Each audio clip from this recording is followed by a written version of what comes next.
Sometimes life happens. Anthony and I both had big plans for this week. A blog article to write and record, at least one long video, and hopefully a shorter nature video or two to create, a podcast episode to edit, work on multiple projects that we're planning to launch before the end of the year, several meetings, some projects around the house, and much more. But things didn't quite go as planned. Nature isn't just out there in some far-off exotic location. It's all around us, including right outside our doors. Hi, my name is Shannon Trimboli, and I am the host of Backyard Ecology. I invite you to join us as we ignite our curiosity and natural wonder, explore our yards and communities, and improve our local pollinator and wildlife habitat. Before I continue the story, I want to thank all of my supporters on Patreon. Their monthly donations help make Backyard Ecology possible. If you would like to join them, you can do so for less than the cost of a cup of coffee or a meal at your favorite fast food place. I have links in the show notes for the Backyard Ecology Patreon page, blog, YouTube channel, and email list. Also, if you want to see pictures that go along with the story, then they can be found on the episode webpage. Shortly before bedtime on Sunday night, a thunderstorm blew in.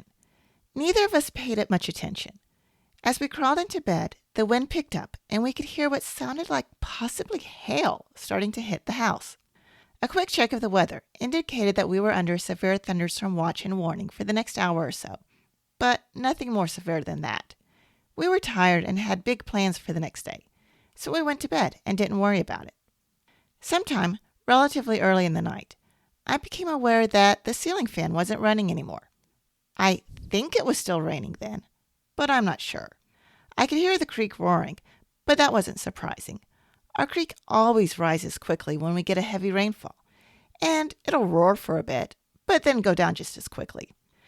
I knew I'd be able to get out in the morning and do all the things that I had planned, so there wasn't anything to worry about, and I continued to sleep as the creek roared throughout my dreams.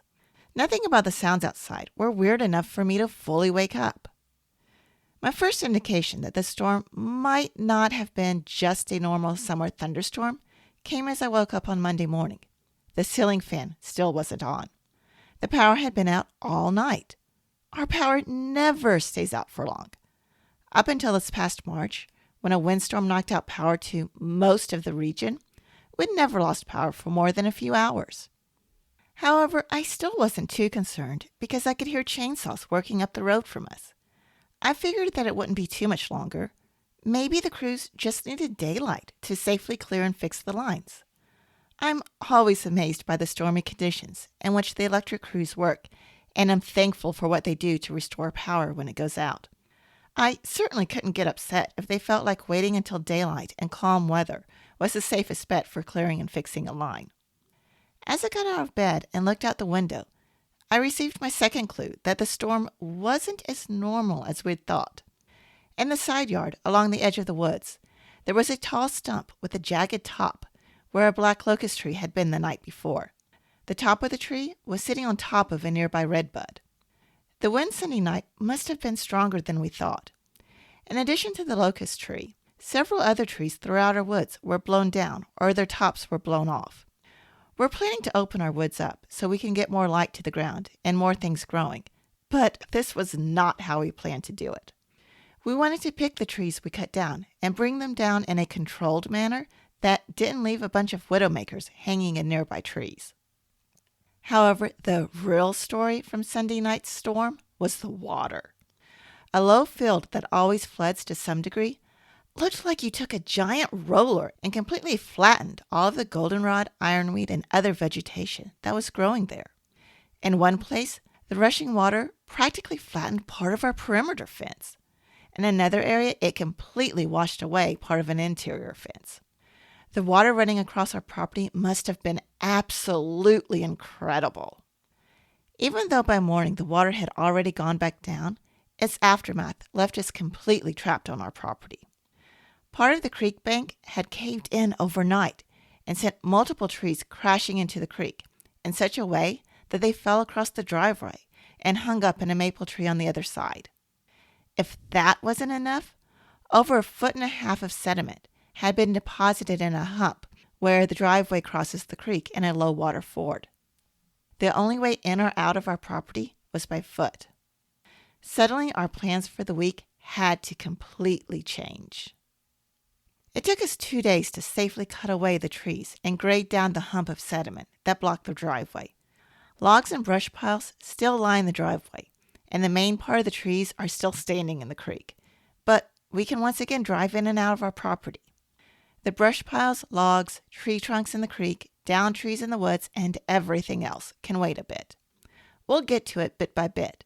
When the weather is cooler, we have more time to plan the best way to tackle the problems, and our backs and arms have had some time to recover.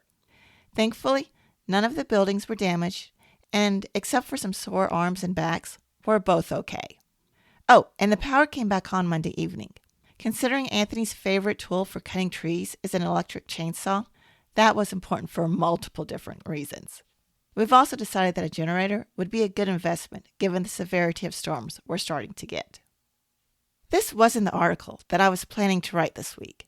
However, I'm sharing the story with you because I know how easy it is to feel overwhelmed and to get discouraged when things don't go as planned or you can't complete a project as quickly as you had hoped. Feeling that way is something I struggle with frequently, and I know I'm not the only one. The truth is, sometimes life happens, and life happens in all kinds of different ways at different points in our lives. I also know that many people envision Anthony and I as having the perfect place, and it's not. We're just as human as the next person. Life happens to us too. We're all just trying to do the best we can. That's all any of us can do.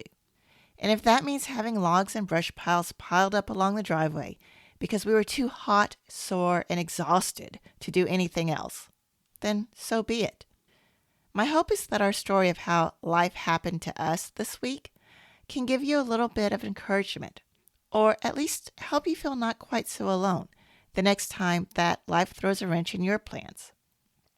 Get a free copy of our ebook, An Introduction to Gardening with Native Plants, Hardiness Zones and Ecoregions, when you subscribe to our email. You can subscribe at www.backyardecology.net/subscribe. And until next time, I encourage you to take some time to explore the nature in your yard and community.